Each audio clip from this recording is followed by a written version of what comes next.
গুণ করার কিছু শর্টকাট ট্রিক্স।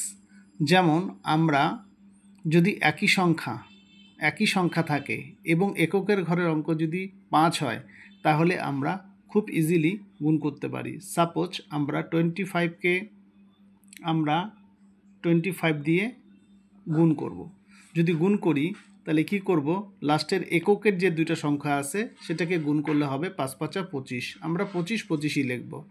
আর এখানে আমাকে নিচে যে 2 আছে ওই 2টাকে এক বাড়াইয়া দিতে হবে, 2-এর সঙ্গে 1 যোগ করতে হবে, 2-একে যোগ করলে 3 হবে, 3-এর সঙ্গে যদি 2 গুণ করি 3 দুগুণ 6, অর্থাৎ কত হলো 625।